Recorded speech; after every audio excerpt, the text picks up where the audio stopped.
is the Absa Cape Epic.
The remaining 555 teams in the 2012 Absa Cape Epic left Robertson for the last time. Ahead of them, 143 kilometres and a mountainous 2,900 metres of climbing before finishing in Caledon. Fed Group I-Tech Connect, Jacques Rousseau and Brandon Stewart attacked early with Milka Superior's Jongewaard and Berlin following them. Stewart and Rousseau, an hour and a half down on the leaders, drove hard to get away from their breakaway companions. Eventually, Milka Superior were sucked back into the bunch, which then set about hunting down Stewart and Rousseau. Once they were all together, the day's decisive attack came from Kevin Evans and David George of 360 Life. It was a ferocious attack that left the chase group working hard to limit the damage, but no one was prepared to work too hard to bring the lead quartet back. Sauser attacked 8Ks from the finish and crossed the line alone to see teammate Barry Stunder finish ahead of both Evans and George, and 361 Songo Specialized claimed their 17th stage win as a team. 4 teams contested the sprint for final place on the podium, and it was Multivan Maridas Genza and Kuglu who snatched it from Stukli Pro.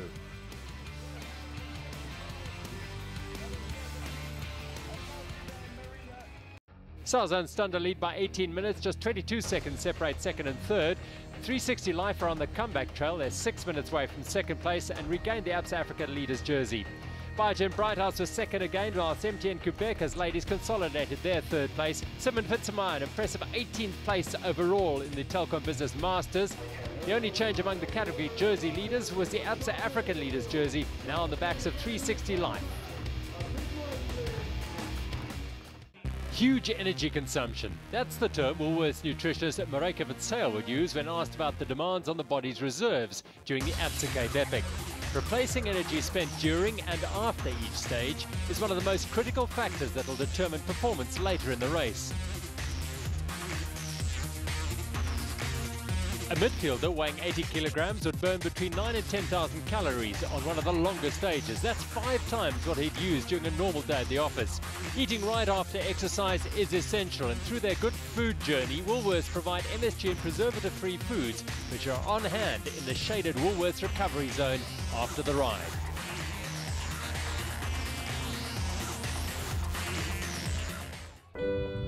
Stage 4 was among the longest in Absa Cape Epic history, and some, like New Zealanders Glenn Wright and Steve Haddock, failed to beat the 11-hour time limit. 3, 2, 1. That's it. Cut off, come and go.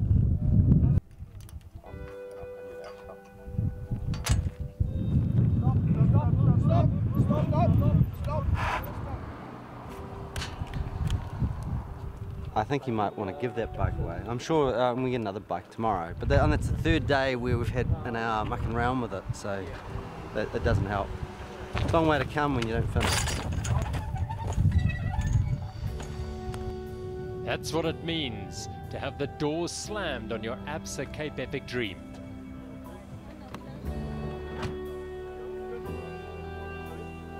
It's a cruel world.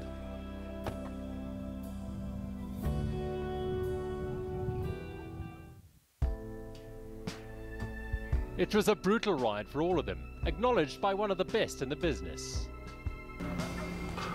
Long day for some guys. I told my old man to get himself a bodyguard and relocate to another town. For the once all-conquering Bulls, it's reflection time. Tougher than expected.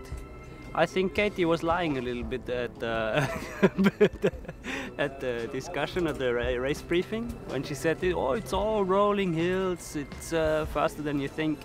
And then we hit the first uphill, and everybody had to get off the bike. So it was bumpy. Anything can happen.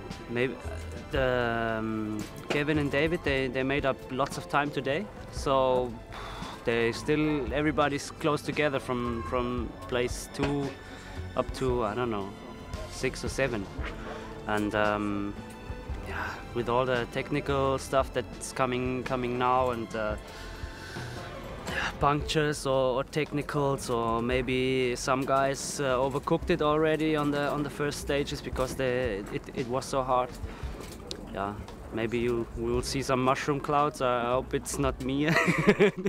And it's hard to predict. I had today was a very hard day, 143 kilometers in the heat and lots of climbing, and now I need a nice nap. See you later, huh? Cheers.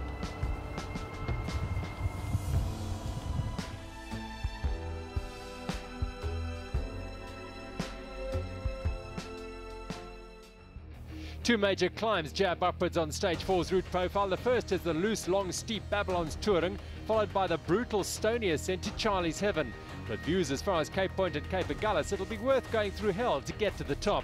Caution will be the watchword on the steep, stony descents before weaving the trails through the botanical gardens and nearing the finish at Caledon.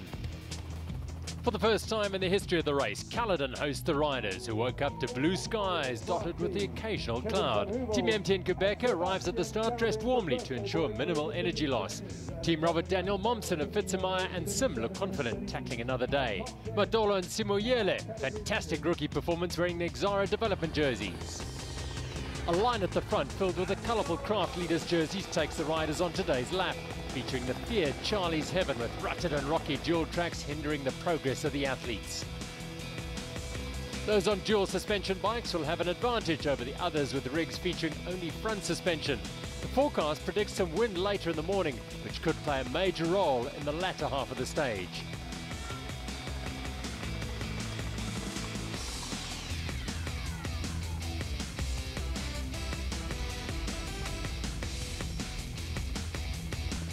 The farming town of Caledon lies at the foot of the Klein-Swartberg Mountains and is surrounded by fields of wheat, barley, canola and onions.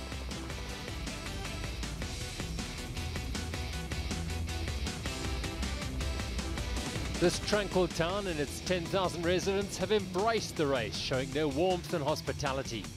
Caledon is famous for its hot springs, to which it owes its existence, and which were used by the local Khoikhoi long before Ferdinand Appel was granted grazing rights at the springs in 1708. Team Mazda and RSA Web's René Goostra and former Tour de France rider René Hasselbacher featured in yesterday's early break.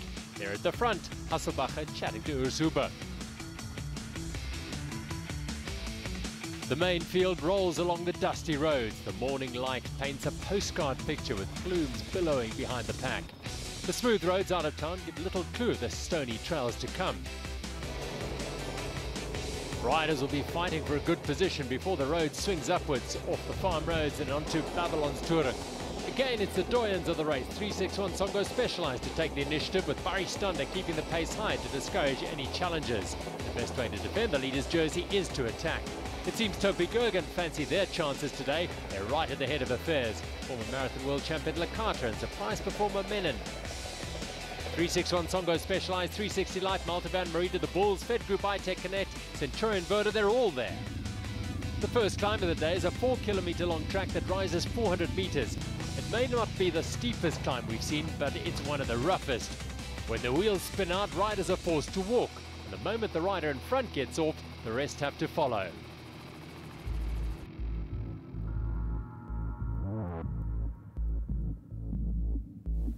At the top, all the main contenders are on the pace. 361 Zongo Specialized, 360 Live, Topic Ergon, Stokely Pro, Fed Group, iTech Connect, BMC, Multivan Merida and Centurion Voda.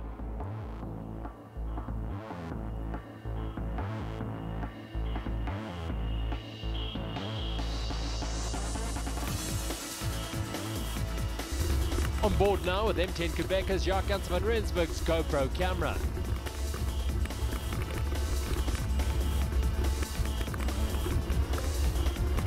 Oh, he goes down hard. deceptive. He didn't see it coming. A branch suddenly catches his handlebars and brings his bike to an abrupt and painful halt. Clearly in discomfort, he'll need to collect himself and assess the damage to body and bike. Falls like this may look innocuous, but could end a rider's week.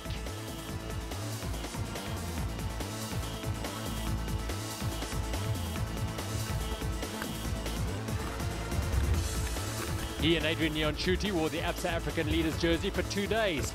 Their luck is changing. Team Wheels for Life, Sally Bigham and Esther Sus look untouchable in their rust-coloured Ladies Leaders jerseys. They have a 34-minute, 47-second advantage and are already ahead on stage 4. The power couple, Eric and Ariane Kleinans, husband and wife, spending some quality time together in the mixed leaders jerseys. The descents are a time for recovery after a big effort on the ups, but riders still need to put in maximum concentration. Alban Lecata, a highly experienced marathoner, rides conservatively. The downward trail is deceptively treacherous.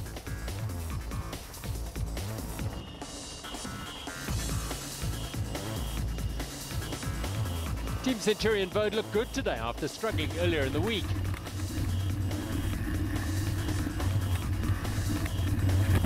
Oh, Gizmar goes end over end at high speed. Dramatic footage from his onboard GoPro camera. This will take the wind out of the Austrian sails. He'll apply the same procedure post-crash analysis.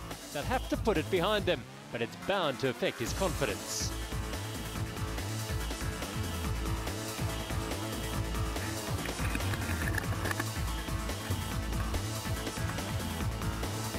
Team Robert Daniel Momsen only have to defend today, no risks. Nico Fitzenmeyer leads his teammate and friend Rob Sim cautiously down.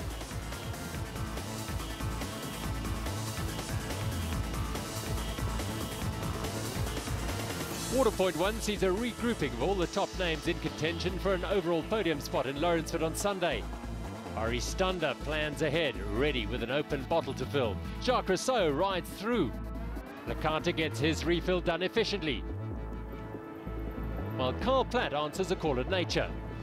On the flatlands, the pack rides together at a comfortable pace before the hell of Charlie's Heaven begins. MTN Quebec's Janssen van Rensburg shows the marks of a crash, dirty jersey and a bleeding arm. Another bad day after losing the Absa African jersey yesterday. George and Evans launch an unexpected attack before the big climb begins. 361 Songo Specialized can follow with Lecata and Menon of Topi Gergen. Platt is there, but where is Sam?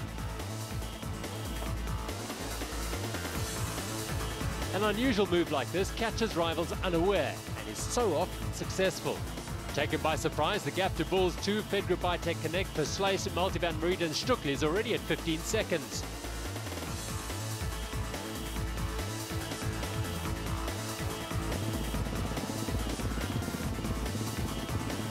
Stander looks back to review the race status. The Bulls team of Ditch and Boma put in a big effort and have fought their way back to the front. Ditch with the French stripes on his sleeves denoting his numerous national marathon titles.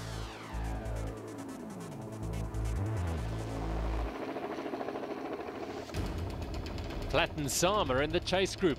Good tactics dictate that they'll leave the chase up to the others. They have a team in the lead group.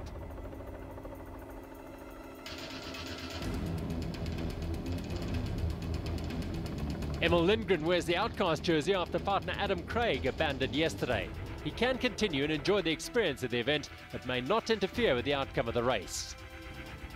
361 Songo Specialized and 360 Life are going full tilt now. Bulls, Merida and Topik fight to gain contact.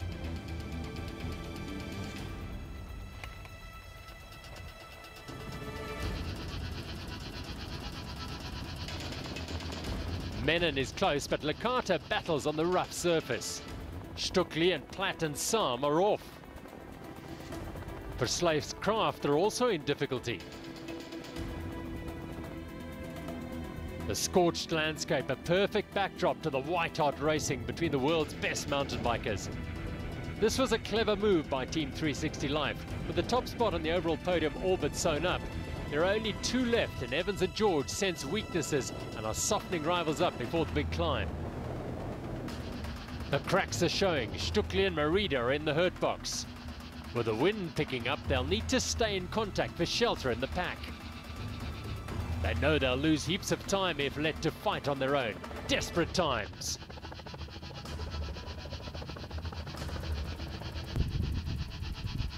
Stander keeps the momentum up, gaining even more time on their rivals can never hurt. This is how he likes to race, full gas. Young Robert Menham is having a great day out. Backed into a corner and running scared, Stuckli and the Bulls are 3 minutes back. That's too much of a gap to make up on a descent like the one coming up. Supreme dominance from 360 Life and 361 Songo Specialized, with Topi Gergen and Bulls 2 staying in contact. Just. 360 Life and 361 Songo Specialized are near the top with Topi Gergen and a few seconds over Bulls 2, Merida and Fed Group iTech Connect. The Spacecraft are 45 seconds back. Stuckli and Platt and Sam at 3:45. They're now on the dangerous descent. Stander using his whole body to steer his steed on the downhills, but he's not prepared to take any unnecessary risks, riding within himself, ensuring safe arrival at the next water point. Entering the 2007 Absa Cape Epic as a mountain bike novice, David George's skills are now world class. The riders will have researched this course in the past few months, and this descent is marked as a danger point in each of their race notes. Extra caution is taken here. One misplaced wheel and a rock could end their race. In the ebb and flow of the race, the lead group has grown again. 360 Life, 361 Songo Specialized, Topi Gergen, Multiband Merida, Bulls 2 for Spacecraft, and Fed Group iTech Connect in the mix too. The group at the front will surely give us a winner today. Now for a couple of sharp rises before they traverse the farmlands along the railway line.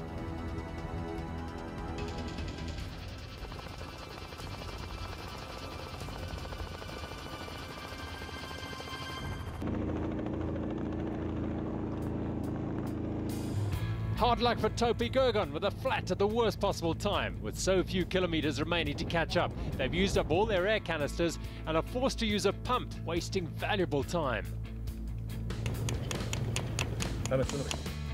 It's damage control time, but Menen's face says it. A missed chance while on a good day out for the German-Austrian pair.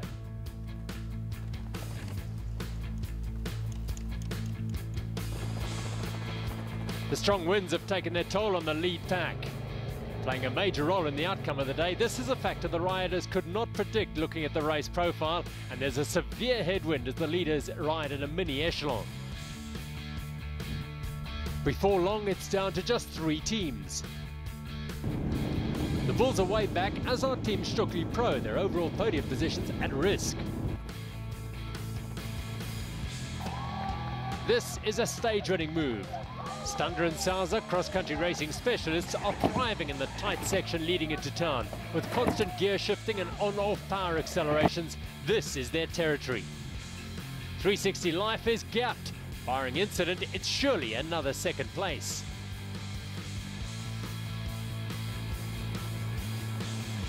Evans driving as hard as he can. Merida are dropped too. They've lost almost 2 minutes since the Sousa move. Fed Group iTech Connect, Bulls 2 and for Spacecraft missing out on a podium today. Topi Gergen crossed the bridge 5 minutes down. The Bulls and Stuckli ride through at 14 minutes. Their overall podium position all but a dream now. Sousa and Stander tear towards the finish. Another emphatic win for the Swiss-South African pair.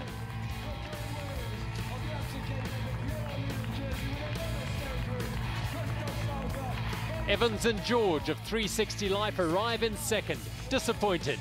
Evans hoping to honour the town where he rode his first mountain bike race in 1994.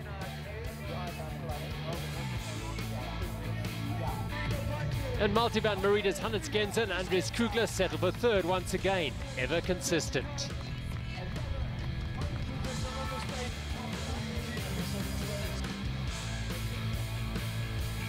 Robert Daniel Momsen, the first Masters on 19th overall. A remarkable performance, beating a number of full-time professionals. Ariane and Eric Kleinans, another job superbly done by the mixed leaders. Likewise, Esther Suss and Sally Bigham, dominant in the ladies' race as ever.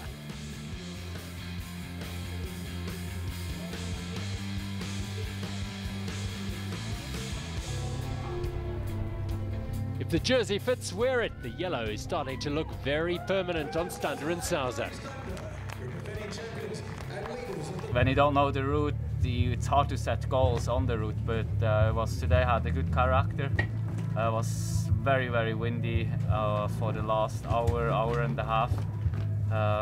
Luckily we were a good group, the 6 of us, we rotated well, so it's better. All things being equal, I guess if we can be second at Lawrenceford, that's still the highest placed South African team that's finished on the overall.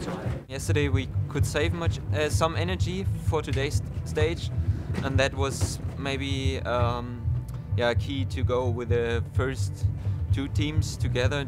Okay, we got dropped, maybe 5 or 6K to go, and lost almost 2 minutes. But yeah, we made a big step in the GC, and that was our goal.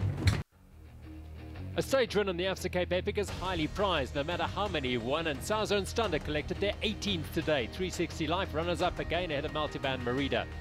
Bigham and Sus took another 6 minutes out of Biogen Brighthouse. Simon Fitzenmeyer again finished in the top 20, and Contigo 28E were again untroubled in the mixed. With 361 Songo Specialized well clear, the race is all about the battle for second. 360 Life left 5 places, 27 seconds ahead of Multivan Merida. Topi Gergon and Stockley Pro were the day's big losers. Wheels for Life stretched their lead to 41 minutes. Jag Craft lost time in the Telcom Business Masters. Contigo 28E's lead is nearly 2 hours in the mixed. It'll be a fast-flowing start to Stage 5 before heading to the Fynbos mountain tracks. Closer to Elgin and Grabo, the views from Highlands Plateau onto Bottrafie Lagoon and Kleinmond Beach will be stunning. A steady 10k climb will take them through the Kogelberg Nature Reserve, famous for its biodiversity and rare fynbos. A combination of new and old flowing single track through Lebanon, Tandi and Oak Valley will take them home.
This is the Absa Cape Epic.